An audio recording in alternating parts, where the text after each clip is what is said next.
Oke guys, kembali bersama Civil Watch. Kali ini kita akan belajar tentang gambar teknik dengan topik yang namanya adalah sanitasi atau pembuangan. Jadi saluran-saluran pembuangan kita bahas di sanitasi.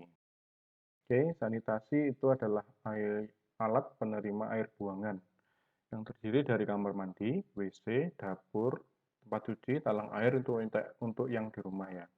Jadi semua air yang mulai dari air kamar mandi bisa dibagi menjadi dua, yaitu air untuk yang air bukan septik ya. Jadi dari kalau yang bukan septik kita salurkan ke selokan, yaitu ya untuk yang septik kita masuk ke septic yang septik itu apa yaitu air dari buangan urin dan buangan air besar itu masuk ke septic tank. Jadi kita bedakan kalau misalkan cuma air buat mandi, air buat cuci tangan, air buat wudhu itu masuknya ke selokan. Jadi kita bedakan nanti dua jalur itu. Jadi tidak semuanya ke septic tank, tidak semuanya ke selokan.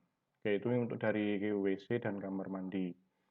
Untuk dapur, jadi kalian cuci apa, buat cuci piring, ada membersihkan apa itu semuanya masuk ke selokan. Jadi ya, jadi untuk tempat cuci baju itu juga masuk ke selokan. Cuci piring, cuci baju, cuci mobil segala macam itu masuknya ke selokan. Nah, tapi selokan yang seperti apa? Jadi itu nanti ini berhubungan dengan saluran sanitasi kota ya. Jadi ada yang ke arah sungai, ada yang ke arah sumur resapan, ada yang ke arah eh, selokan, tapi juga nanti akan diolah lagi. Nah, itu tidak langsung ke sungai, itu juga ada. Jadi misalkan untuk air cuci piring, air cuci baju itu tidak langsung disalurkan ke sungai, tapi langsung ada tempat sendiri namanya pengolahan ya. Tuh, jadi kalau misalkan untuk air cuci baju biasanya tidak langsung ke sungai karena itu akan membahayakan biota di sana. Maka ada tempat khusus biasanya kalau di perkotaan itu untuk mengolah air-air buangan dari sanitasi selokan. Itu. Selanjutnya adalah talang air hujan. Nah, itu sanitasi ini sangat penting karena itu berhubungan dengan air yang banyak. Jadi kalau misalkan apa cuci piring, bak dapur, WC, kamar mandi itu biasanya air yang berhubungan dengan air yang sedikit ya. Jadi itu untuk apa manajemennya itu tidak terlalu bagaimana gitu karena berhubungan dengan air yang sedikit. Tapi untuk yang talang air hujan itu harus di pay attention karena itu berhubungan dengan air yang banyak. Jadi air hujan curahnya berapa kalian hitung, lalu kalian hitung terus luas dari atap kalian berapa, lalu dikalikan dengan debitnya hujan itu berapa, ketinggian air hujan yang kalian rencanakan berapa, baru nanti kalian hitung volume total. Jadi volume total lalu dikalikan dengan ketemu volume, maka kita dapat menentukan diameter talang untuk disalurkan ke selokan sanitasi.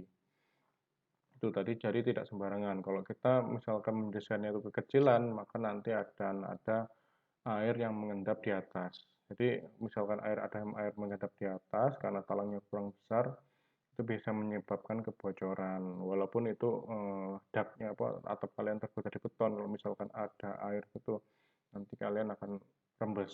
Nah, bagaimana cara menghitungnya nanti ada di bab sendiri namanya hidrologi. Tuh, jadi yang penting kalian tahu sekarang bahwa kalau mendesain sanitasi itu adalah yang paling yang perlu hitungan khusus untuk lancarnya saluran sanitasi adalah talang air hujan.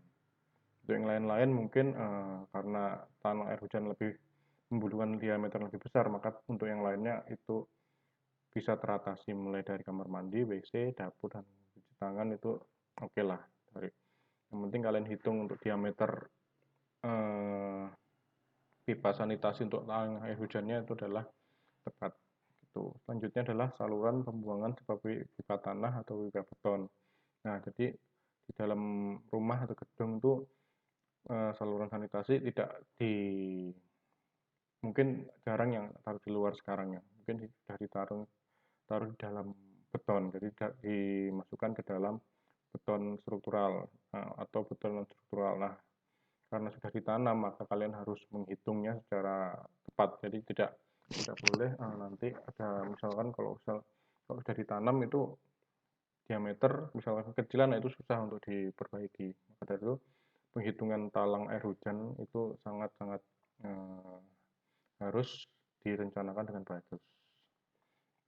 Selanjutnya tempat pembuangan period kota, sungai, atau resapan buatan. Nah, ini kita sanitasi itu tidak hanya berkutat tentang di rumah kita saja ya, tapi pasti itu akan berhubungan dengan riol kota, sungai, atau resapan buatan. Kalau di riol kota biasanya selokan itu akan di setiap kawasan atau setiap perumahan atau setiap RT itu pembuangan apa selokan itu akan dikoordinasikan dan di apa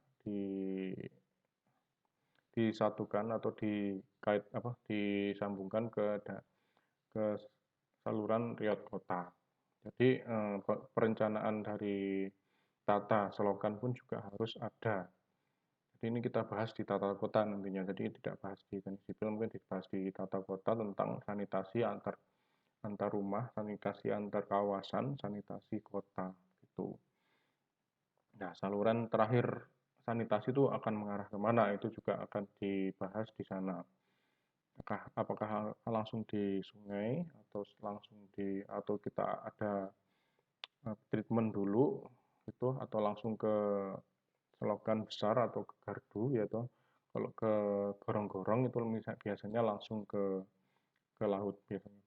Misalkan dekat dengan laut atau pantai gitu, itu bisa langsung ke laut. Biasanya seperti di Jakarta itu ada gorong-gorong besar untuk langsung dilahirkan ke laut. Nah, itu adalah juga masuk ke tata kota. Itu juga tentang sanitasi.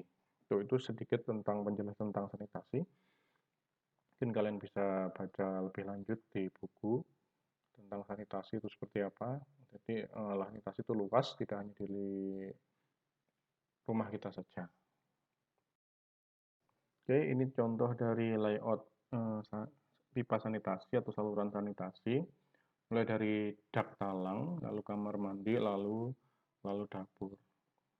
Nah, itu dari awal kalian harus mencantumkan berapa kira-kira diameternya. Yang pertama tadi ya sebelumnya saya jelaskan yaitu kalian hitung dulu kebutuhannya berapa, baru kalian gambar. Jadi nggak bisa langsung gambar ini ketemu 2 inci, ini ketemu 20 cm atau 10 cm, itu nggak bisa. Jadi kalian harus hitung dulu kebutuhannya berapa, terutama di dak talang. Oke, kalau kamar mandi, kalian mau secepat apa untuk meresapkannya? Nah, kamar mandinya luasnya berapa? Lalu yang di dalam situ, misalkan ada tempat wudhu, ada tempat kamar mandi, dengan segala macam kamar mandinya banyak apa? Misalkan ya shower itu biasanya kebutuhan pipanya itu tidak terlalu besar karena shower itu untuk menguras air habis mandi dari shower itu tidak banyak, kecuali kalau kalian menggunakan misalkan bathtub atau kalian menggunakan bak yang besar gitu. Nah, kalian saluran sanitasinya juga harus besar karena untuk mengurasnya itu misalkan kalian gunakan diameter yang kecil itu kalian akan lama gitu kan ya. Lalu dapur. Nah, dapur itu seluas apa? Di sana tempat cuci piringnya ada berapa? Nah, itu akan menentukan berapa diameter ke parit ya. Ke parit atau ke selokan. Diameter pipa yang akan masuk ke selokan. Jangan sampai lebih kecil daripada pipa-pipa yang di atasnya. Nah, misalkan kalau pundi-pundinya itu banyak, misalkan kamar mandinya ada 5, dapurnya ada 2, misalkan ada di atas dan ada di bawah, terus talangnya ada banyak. Nah, itu saluran ke parit biasanya itu akan lebih besar. Apalagi tergantung dari luas dari rumahnya, mungkin saluran ke parit mungkin ada lebih dari satu ya. Karena berbeda karena titik dari dak talang dan kamar mandinya jauh, mungkin kita untuk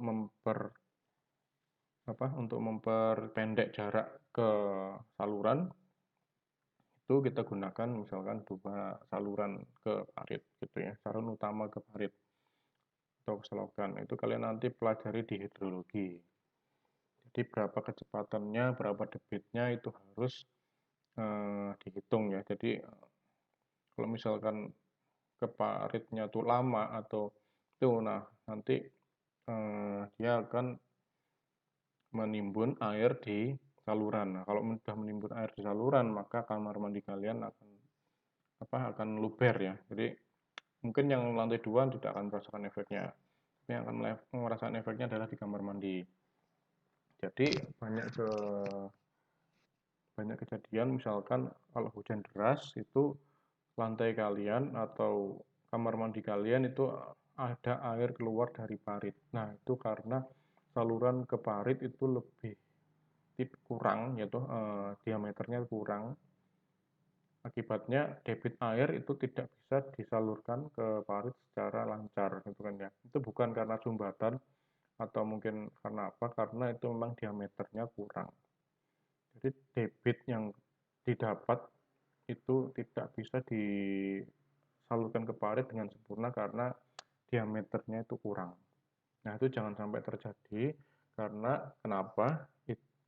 Karena banyak pipa-pipa, mulai dari pipa kamar mandi, pipa dapur, itu semuanya tertanam di beton, entah itu di dinding, entah itu di tanah. Nah, kalau kalian kurang berarti untuk memperbaikinya, untuk mengambilnya itu akan kesulitan. Jadi ambil amannya saja, gunakan diameter yang besar gitu kan ya. Toh nanti itu juga akan dipakai misalkan ada renovasi segala macam, tidak perlu membesarkan lagi. Mending langsung kalian gunakan yang besar. Oke, yang kedua yaitu saluran ke septic tank. Nah, saluran ke septic tank itu berasalnya hanya dari WC ya, dari water closet. Jadi itu termasuk buangan-buangan kotoran. Jadi berbeda dengan tadi yang untuk selokan itu biasanya air-air yang bersih. Jadi untuk cuci-cuci itu sedikit ada sabun ya atau dari deterjen. Nah, itu mungkin yang akan merusak biota. Nah, itu harus ditreatment dulu. Nah, kalau kloset atau yang salurannya terakhir adalah septic tank, itu setiap rumah wajib memiliki namanya septic tank. Ya, itu untuk mengolah air buangan-buangan yang bersifat septic atau yang bersifat atau yang namanya itulah kotoran. Jadi septic tank itu tergantung dari kawasan perumahannya ya. Mungkin kalau misalkan di pedesaan atau di kota-kota, ini kota-kota di rumah dari kota bukan perumahan ya. Kalau di kota biasanya kita menggunakan setiap rumah ada septic tanknya. Nah, kalau yang di perumahan yang sekarang kemungkinan septic tanknya itu eh, dijadikan satu atau beberapa rumah misalkan 10 rumah itu dijadikan satu di septic tank induk ya kan. Jadi itu koordinasi di perumahan. Jadi kalau yang kecuali kalau perumahan yang menyediakan septic tank itu terinduk septic tanknya jadi satu. Jadi 10 rumah jadi satu. Itu biasanya di perumahan yang sekarang. Nah, septic tank itu ada dua jenis yang sekarang ya. Mungkin ada bioseptic tank.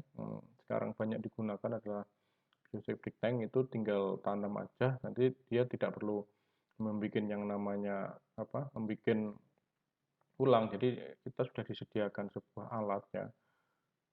Alat itu ada debitnya atau ada volumenya. Misalkan rumah satu lantai yang dihuni oleh 3 orang sampai 5 orang, kita hanya butuh berapa besarnya gitu kan ya.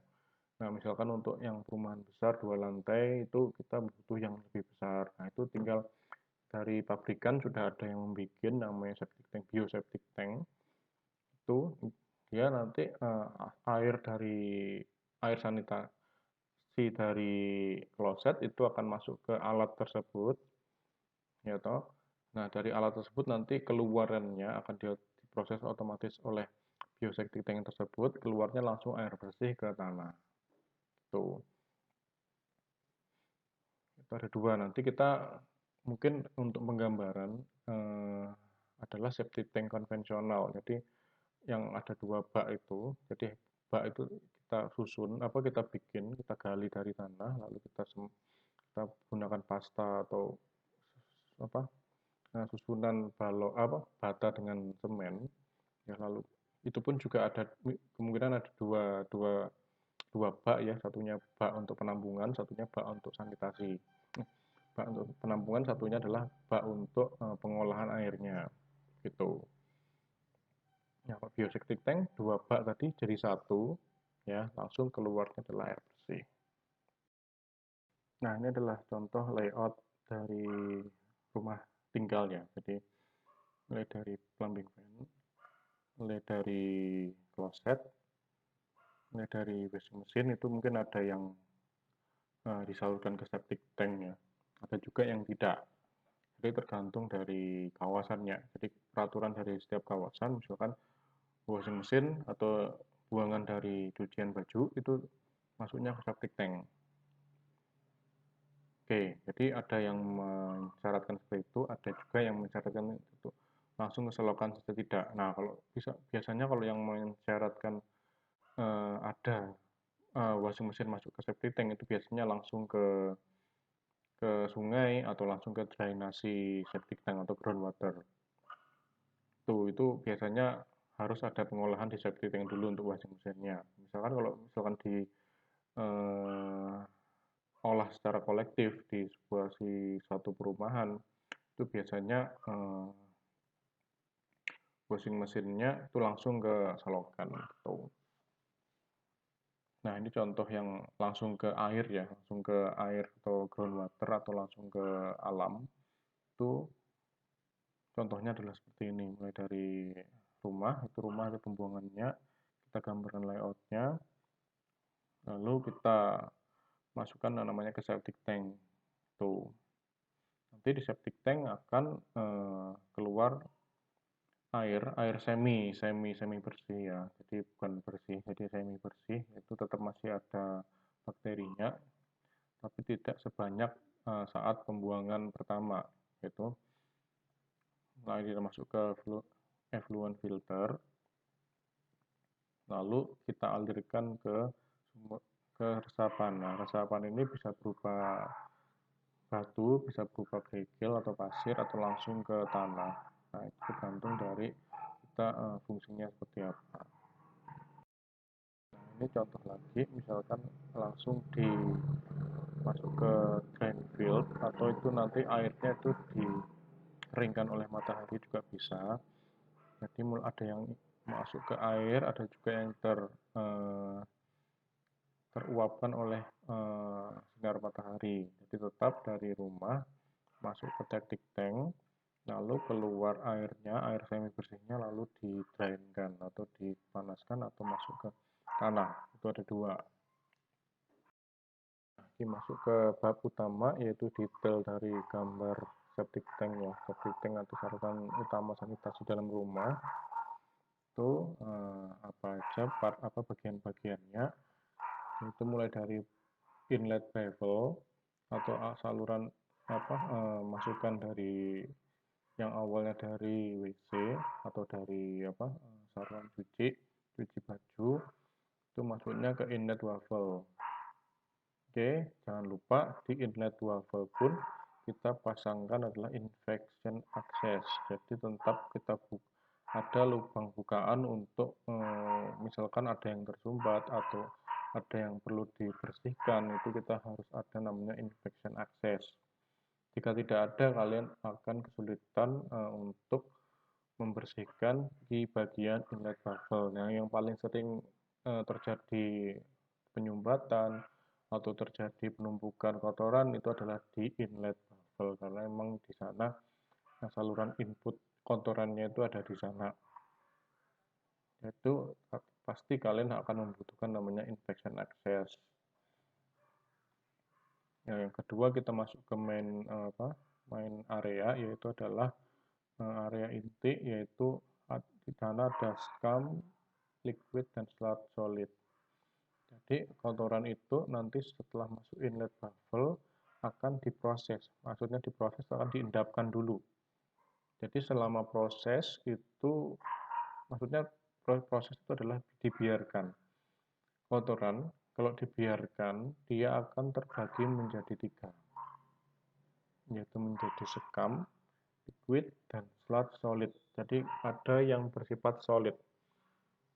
Jadi endapan itu pasti ada. Jadi selain sekam yang kita keluarkan nantinya, itu pasti ada memberikan endapan pada dasar septic tank. Nah, ini yang kita sering beberapa tahun sekali atau berapa sekali kita harus menyedotnya atau mengurasnya yang namanya solid atau namanya endapan.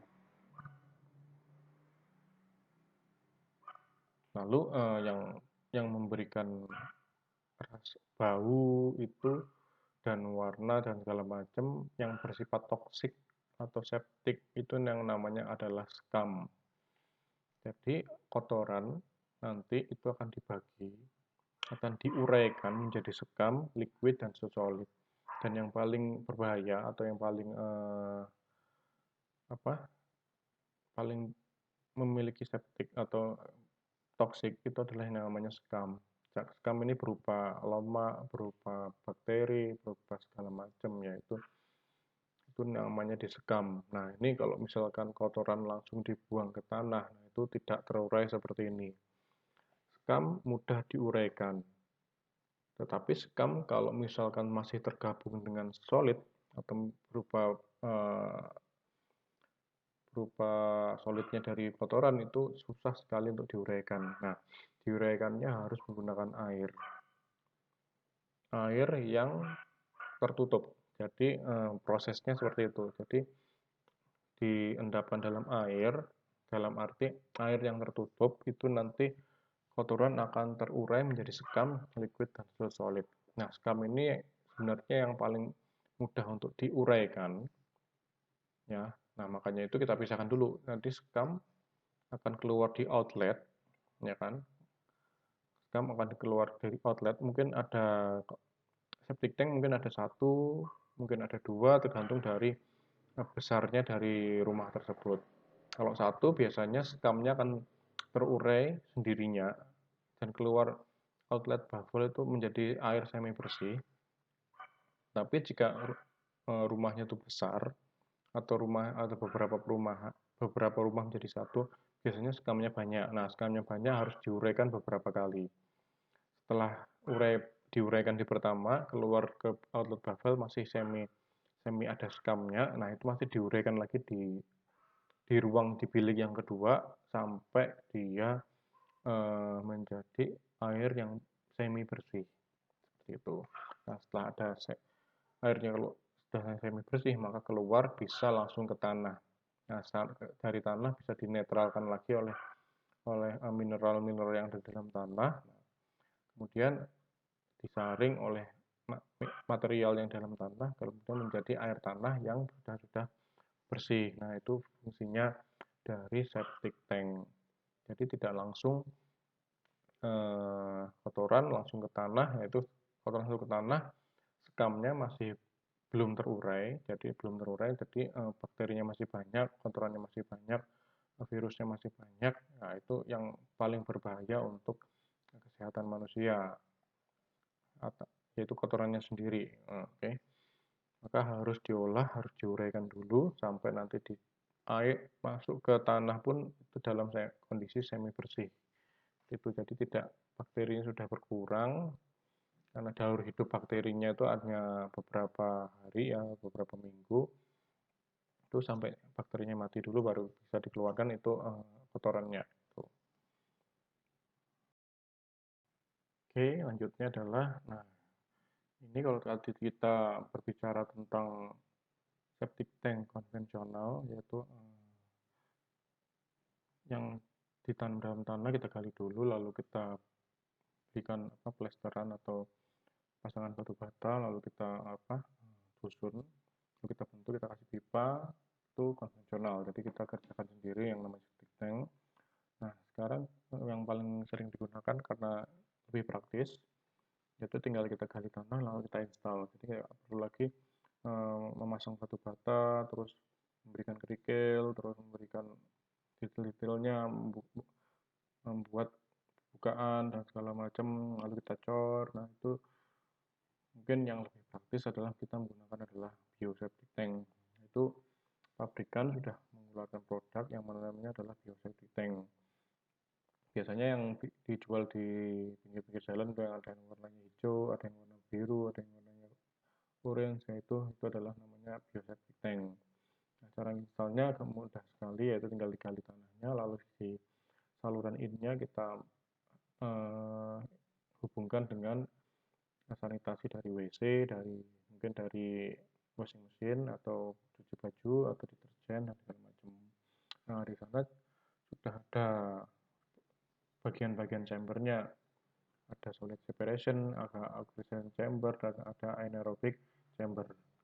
Nah, di dalamnya itu ada material-material atau bahan-bahan yang bisa menetralkan air dengan cepat. Jadi tidak harus kita dari beberapa di konvensional kita untuk menetralkan air dari banyak sumber kita harus beberapa chamber kan ya. Nah, di sini hanya butuh satu chamber saja, nah, tapi dibantu oleh biota-biota lainnya, yaitu material biota lainnya untuk mempercepat penetralisir air. Itu sama kayak kita air itu diberi kaporit. Nah, ini kalau misalkan kotoran itu diberi biota. Seperti apa agar airnya itu cepat untuk dinetralisir. Nah, itu namanya adalah bioseptic tank. Nah, bioseptic tank sendiri ada beberapa ukuran ya, tergantung dari besar kecilnya sebuah rumah, atau misalkan itu perumahannya menjadi satu kesatuan atau kolektif, itu bisa. Jadi tergantung dari kebutuhannya. Jadi misalkan rumah satu lantai, rumah pribadi, mungkin kita butuh yang kecil saja, yang paling kecil juga oke, yang ditinggali oleh 2 sampai 5 orang, itu biasanya ukuran paling kecil itu sudah bisa. Kalau misalkan dihuni atau itu adalah sebuah kos-kosan atau permukiman yang dikolektif, septic-nya itu butuh yang besar.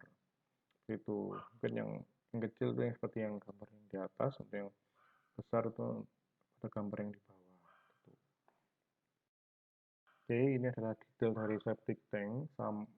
Untuk kelihatannya itu adalah sama ya, jadi nggak ada berbeda konsepnya seperti konvensional, hanya saja nanti ada namanya zona anaerob ya. Zona anaerob ini itu tempatnya bakteri-bakteri yang untuk menetralisirnya atau zat-zat yang menetralisir air itu ditempatkan di sana. Oke, jadi besar dari bioseptic tank ini tidak sebesar yang konvensional ya. Jadi dia kecil aja bisa menampung banyak orang gitu, karena dia memiliki zona anaerob itu untuk mempercepat air untuk dinetralisir. Jadi bedanya untuk slot itu ada bagian sendiri, jadi salurannya itu seperti ularnya. Jadi masuk ke inlet, di inlet itu slotnya itu ditahan di situ dulu. Yang keluar nanti itu adalah hanya air dan namanya tadi ada sekam. Jadi pertama slotnya itu ditahan dulu, jadi dibiarkan, lalu slotnya disaring, keluarnya hanya sekam dan air. Nah, sekam dan air itu nanti akan dinetralisir oleh zat-zat penetralisir di zona anaerob 1. Lalu untuk yang bakteri yang kedua itu mungkin beda fungsi ya. Yang satu bakteri-bakteri yang besar atau bakteri-bakteri yang sifatnya benar-benar toksik. Yang zona anaerob kedua itu kemudian adalah bakteri-bakteri sisanya, itu bakteri-bakteri yang tetap masih bersifat toksik tapi tidak banyak. Itu misalnya zona anaerob 2. Nah, setelah itu baru dikeluarkan di bak klorinasi. Nah, klorinasi ini air benar-benar sudah benar-benar bersih. Jadi lebih bersih daripada kita menggunakan septic tank biasa. Nah, kalau sudah diklorin itu keluarnya adalah benar-benar air bersih. Jadi kita tidak perlu disaring lagi, tidak perlu diapain, itu keluarnya sudah namanya adalah air bersih. Jadi bisa langsung ke tanah. Nah, biasanya bioseptic ini digunakan di permukiman padat karena eh, kita di permukiman padat butuh benar air-air yang sudah bersih. Jadi keluar tuh harus benar-benar bersih, sudah ada desinfektannya, ya. Jadi keluar itu walaupun keluarnya ke tetangga itu tidak mengganggu kesehatan di area sekitar itu. Oke, nah ini perbedaan antara permukiman padat dan permukiman yang jarang, misalkan di pedesaan itu kita biasanya tidak perlu menggunakan saluran air limbah yang terpusat ya. Jadi di setiap rumah pun biasanya memiliki septic tank sendiri, dan biasanya di septic tank langsung dialirkan ke bak pengeringan atau bak resapan ya. Jadi karena arealnya luas ya, jadi misalkan di pedesaan itu kita punya areal tanah yang dalam satu rumah itu luas, itu bisa kita punya septic tank beberapa, terus kita punya area untuk pengeringan berapa, punya untuk resapannya berapa.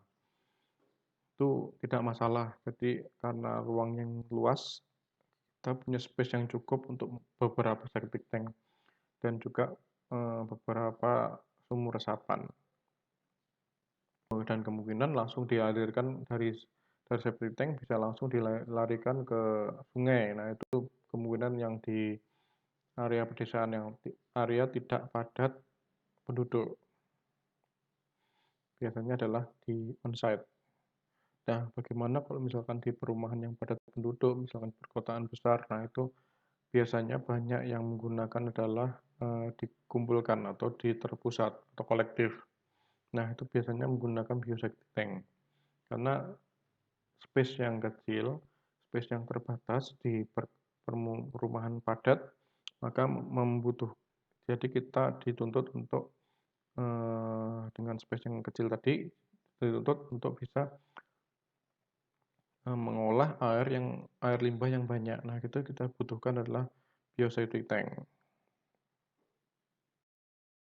Nah, ini adalah contoh penerapan septic tank ya.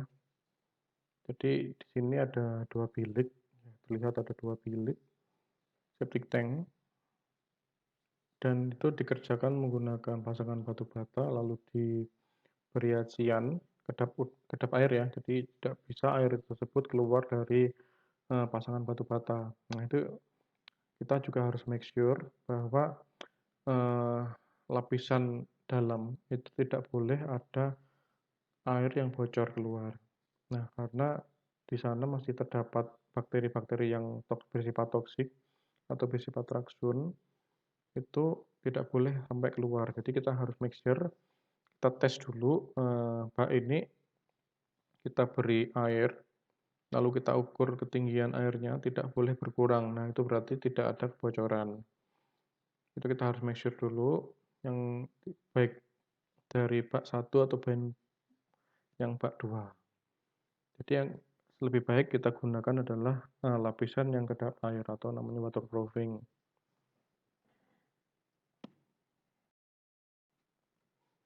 Oke, kita masuk ke detail gambar ya. Jadi ini yang kalian akan kerjakan nanti. Jadi yang dimaksud dengan gambar sanitasi itu apa aja sih? Yaitu pertama tadi adalah saluran ke parit. Yang kedua adalah septic tank. Udah. Nah, untuk penempatannya, namanya saluran ke parit atau namanya sanitasi ke selokan, itu penempatannya itu bisa terserah kalian. Terserah dimanapun bisa, nggak harus sama seperti gambar ini ya.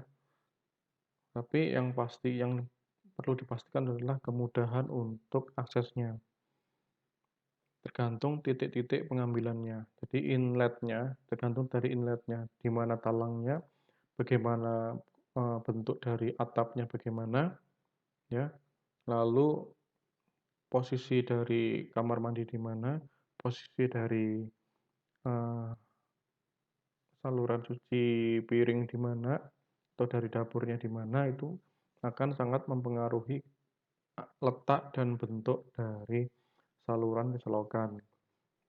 Dan juga jangan lupa saluran ke selokan itu juga harus mempunyai adalah bak kontrol. Dari gambar ini kita memiliki 4 bak kontrol yang bentuknya adalah persegi. Ya, fungsi dari bak kontrol itu sendiri adalah untuk menampung endapan-endapan dari air hujan, dari air cuci piring dan segala macam. Fungsinya untuk nah dari endapan tadi kita tentukan nih di bak kontrol itu, di letak dari bak kontrol itu untuk bisa nanti kita akses untuk pembersihan.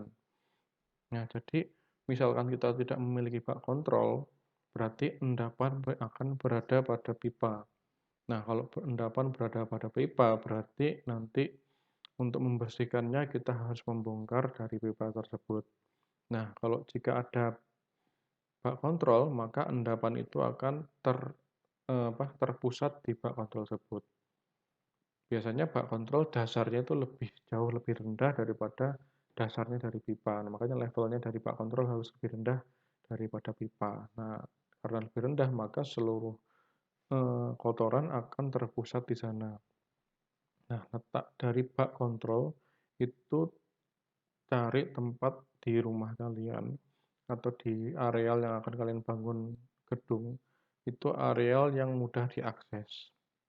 Yang mudah diakses, terus tidak jauh dari titik-titik pengambilan atau titik-titik inletnya.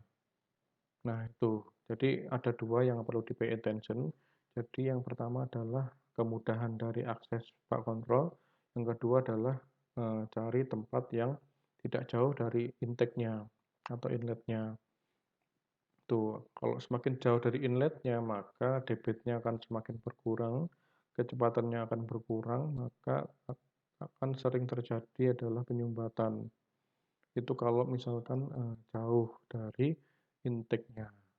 Kita akan bahas lebih lanjut di hidrologi nantinya.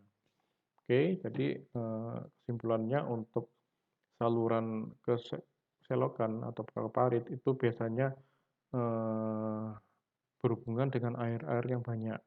Ya, mulai dari resapan dari air hujan, terus air kamar mandi itu debit-debit yang besar. Maka kita butuh perhitungan khusus untuk kecepatannya, untuk debitnya berapa, untuk diameter dari pipanya berapa, dan juga kita harus mendesain kita butuh kira-kira berapa bak kontrol. Oke, jadi bak kontrol itu disesuaikan dari kebutuhannya juga. Jadi jangan kurang, jangan lebih. Lebih tidak apa-apa, asal jangan kurang. Kalau kurang, biasanya kita akan beberapa hari sekali kita harus menguras dari bak kontrol. Oke, jadi kalau karena sedikit berarti cepat penuhnya. Cepat penuhnya kita akan lebih sering lagi untuk membersihkannya. Jadi dan juga kita lihat kemiringannya. Nah, kalau kemiringannya itu misalkan di kebutuhan kemiringannya itu landai atau hampir lurus ya toh. Nah, itu kita butuh bak kontrol yang banyak. Kalau misalkan dia kecepatan airnya besar, maka endapan dari pipa itu akan langsung ke selokan. Nah, itu satu atau dua bak kontrol pun tidak apa-apa. Itu tergantung dari ketinggian dari rumah, elevasi nolnya rumah, dan juga elevasi dari selokannya. Itu juga pengaruh ke bak kontrol kita. Pengaruh ke jumlah pipa yang kita butuhkan, diameternya juga pengaruh. Tuh. Nah, yang kedua adalah septic tank. Sebisa mungkin septic tank itu ya sama seperti tadi, ke selokan harus lebih dekat dengan intake-nya. Tetapi kan kita WC kan tidak hanya di satu tempat atau satu titik. Mungkin di setiap kamar ada septic tank-nya, maka kita harus mendesain pipa-pipa yang akan masuk ke septic tank. Jangan juga kita terlalu panjang untuk saluran ke septic tank-nya, dan juga tidak juga kita terlalu boros untuk membuat septic tank. Jadi setiap kamar ada septic tank-nya juga terlalu boros. Jadi kita harus mendesainnya kita harus ngitung lah gitu. Jangan juga terlalu panjang. Mungkin ada 2 septic tank juga nggak apa-apa. Mungkin untuk sisi kanan dari rumah atau sisi kiri dari rumah itu kita pasang 2, karena kamar mandinya banyak itu juga nggak apa-apa. Nah, ini adalah contoh dari detail bak kontrol ya. Bak kontrol biasanya adalah berbentuk persegi, dibuat pakai pasangan bata ya. Itu sering-seringnya menggunakan pasang bata atau pasangan beton. Oke, biasanya ukurannya 60 sampai 70, tergantung dari luas dari tergantung dari diameter pipa. Semakin besar pipa akan semakin besar dari bak kontrolnya. Oke, karena diameter dari pipa itu menunjukkan kita kebutuhan debitnya berapa. Ini yang akan kalian gambar nanti. Jadi mulai dari tampak atas ya, kalian detailkan ukurannya, berapa ketebalan dari berapa diameter dari pipanya, detail berapa tebal dari bak kontrolnya. Biasanya adalah 12 sampai 15 atau 15 sampai 20 biasanya. Oke, yang kedua adalah potongan-potongan ya. Kita lihat yang paling penting dari informasi dari bak kontrol itu adalah elevasi. Jadi elevasi dari pipanya itu di mana, lalu elevasi dari ketinggian mulai dari ketinggian dari dasar dari bak kontrol ke pipa itu berapa, itu yang akan menentukan nanti volume endapan yang akan kebutuhan volume endapannya. Jadi misalkan kita lihat di gambar adalah dari pipa ke dasar dari bak kontrol adalah 10 cm. Nah, berarti kalau itu menunjukkan volume endapannya adalah maksimum adalah 10 dikalikan 30. Nah, itu adalah volume endapan maksimum. Jadi kalau volume endapan maksimum, maka kita harus membersihkannya. Kalau tidak nanti endapannya akan berada di pipa gitu. Jadi endapan tidak boleh lebih dari ketinggian 10 cm. Oke, selanjutnya ini adalah yang bak kontrol 2, yaitu bak kontrol yang berada di depan ya. Jadi kita terlihat bahwa elevasinya itu harus lebih rendah daripada bak kontrol yang pertama. Untuk detailnya sama ya.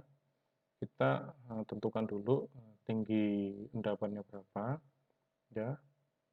Lalu elevasinya itu harus elevasi dari pipa itu harus lebih rendah daripada bak kontrol yang pertama. Jadi tergantung selokannya berada di mana. Tidak tergantung mau yang pertama, mau yang kedua itu tidak